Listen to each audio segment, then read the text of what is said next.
Hey guys, Trey Tanner here, real estate agent, investor, and coach. And today I'm going to be teaching you prospective homeowners how to effectively make offers on properties. Let's get it. Let's go.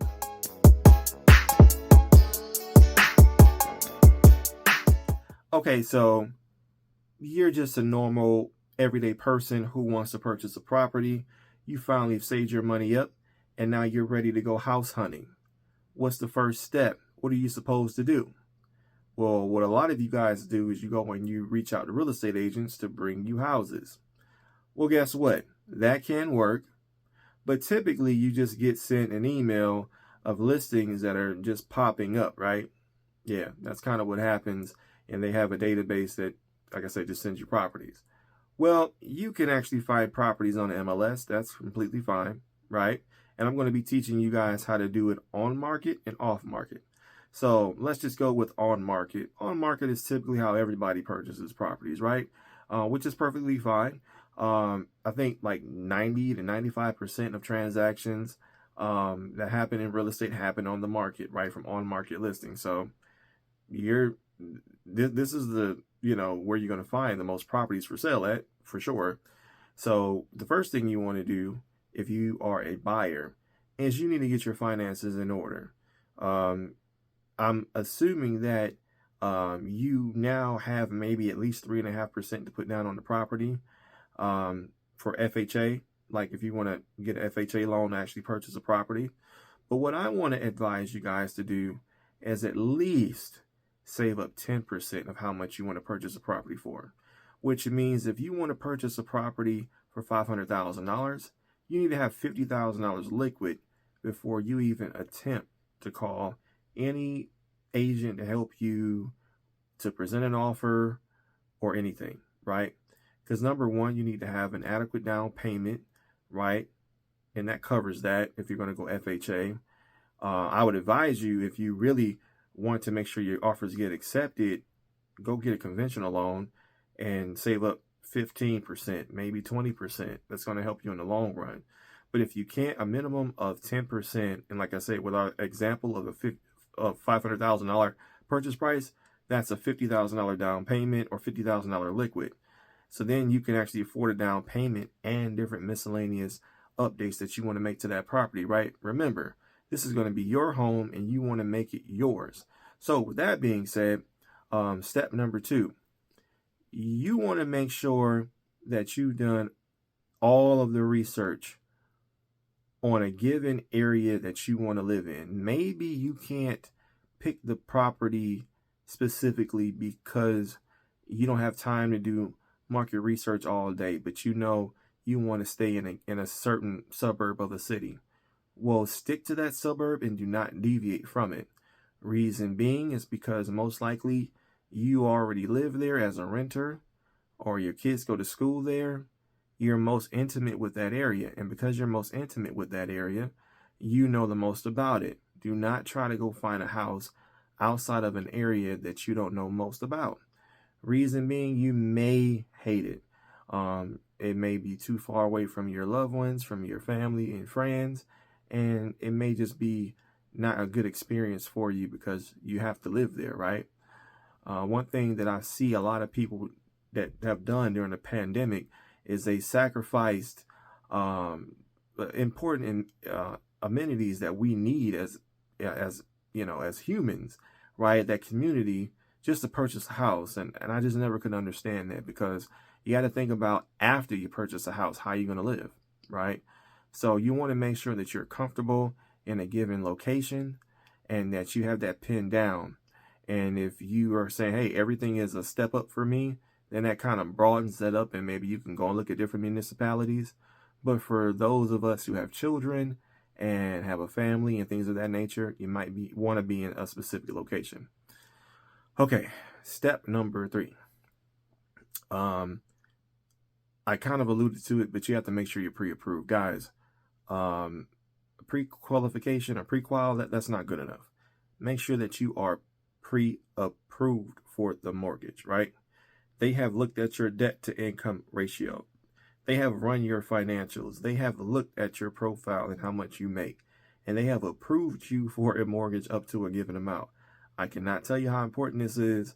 Please make sure that you are pre-approved with your lender before you attempt to reach out to a real estate agent to purchase a house. All right, step number 4. All right, so you're pre-approved, you're ready to go, you got your money. Now you want to go out and reach out to a real estate agent to make offers on properties for you. Great, that's fine. Understand though that sometimes if you're not savvy enough to actually know where you want to stay, and you ask them to say, hey, you know what, listen, I'm a buyer. Can you just get an agent in your office to submit the offer for me? What happens is just that if you have a real estate agent that you're working with, sometimes buyer's agents want to get paid regardless, right? They want 2% regardless because they ran you all around town. They showed you all these houses that you didn't purchase, and they want to be compensated for their time. And guess what? I completely understand that. So if you are dead set on where you want to stay, then that makes the whole process easier. Now what you can do is you can just submit your terms, right, to a real estate agent that's in the office. A lot of times, like I live here in Texas, they don't allow for a dual agency and things of that nature. Dual agency is a mechanism where one agent has the listing, like the same agent has the listing, has also a buyer's agreement, representation agreement for you as well. So then they get both sides of the commission. Well, that's not really allowed anymore in most states. Some states, yes, but a lot of offices, they just don't do it anymore because it's kind of seen as somewhat of a monopoly. So what happens is it's just that they tend to say, hey, this person in our office can present this offer for you. Is that fine? And what you need to say is yes. Why? That broker most likely is going to be happy because now they make more money. They make more money on the buyer side and on the seller side. So that's good. Here's the thing. You need to know what terms that you need on this deal. And a couple of those things are going to be, if you're cash, then most of this information is not going to apply to you at all. You just have the money to go ahead and move. If you are kind of the person that I've been describing, then you need to make sure that you get an inspection period because you need to understand and know what you're purchasing, right? And then your lender is also going to require an appraisal to verify the value. So this gets to like step number 5. You need to know how much the property is worth at a glance. So instead of looking at Zillow, just the Zestimate, right?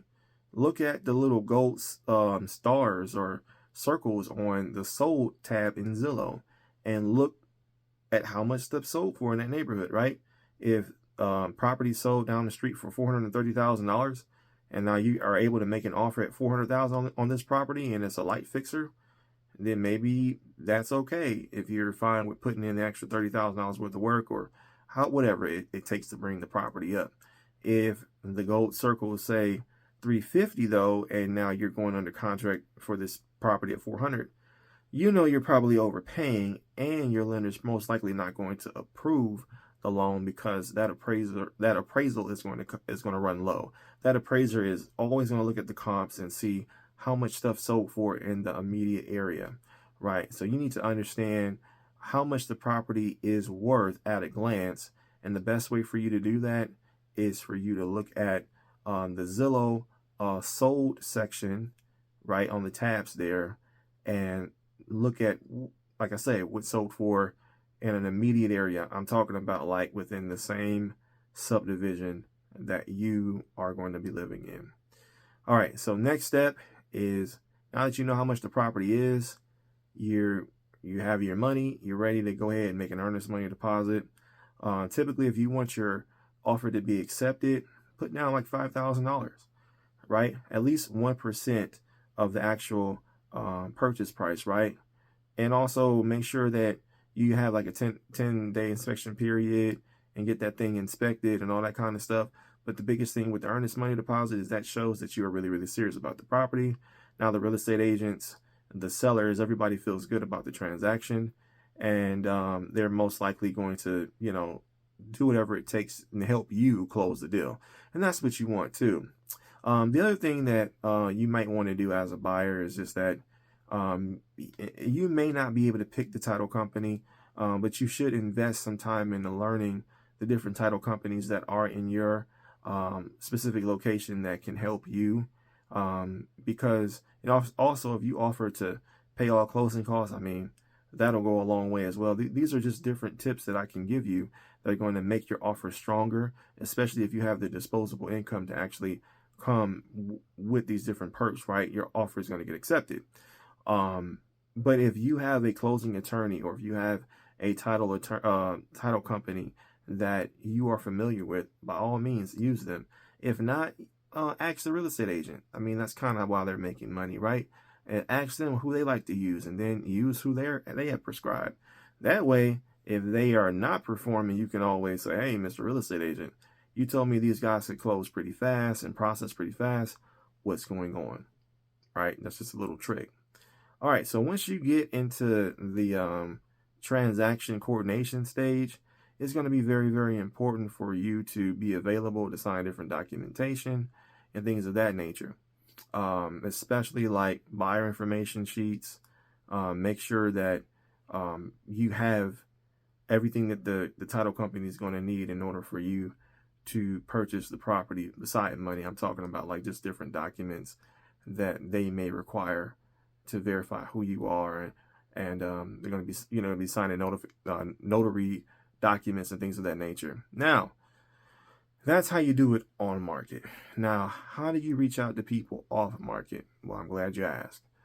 Off market is everything I just talked about. Instead, the property is not on the market, right? That's why it's off market. And what you need to do is you need to pull a list.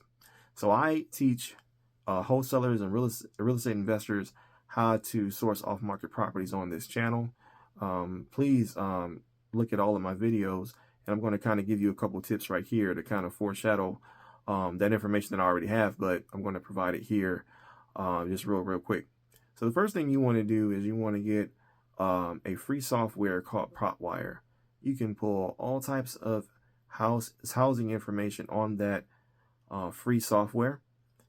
Just sign up at propwire.com, and it's absolutely free. And what you can do is you can actually download lists of properties and then actually send mail to them. Yeah, it's pretty cool. Real estate investors and wholesalers have been doing this forever, right? Just reaching out to property owners, right? And what you want to do is you want to work with a mail company, somebody who can actually generate the postcards or letters for you. But this is what you want to put on that card. Let's just say you pull a list and you specify that you want a two bathroom, right? You want a 3-bedroom, 2-bathroom minimum, and you want a minimum of 1,500 square foot. Well, guess what? That's fine. You can actually specify that in the program, and it'll spit out all these properties for you.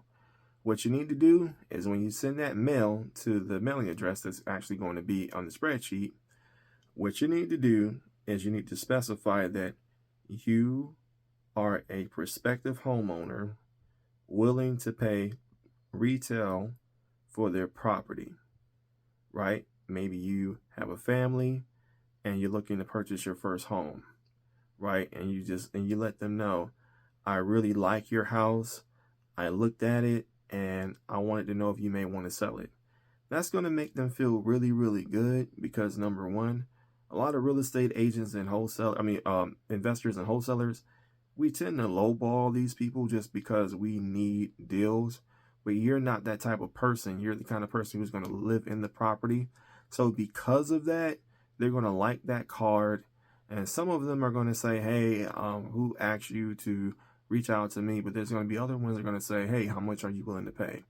Always go out there and inspect the property and take a look at it and meet the seller face to face and work out the deal and say, hey, listen, I've been pre-approved, right, for this amount. But guess what? The amount that you say you're pre-approved for is actually going to be your offer amount. Right? Never want to go over the pre-approval amount from your bank.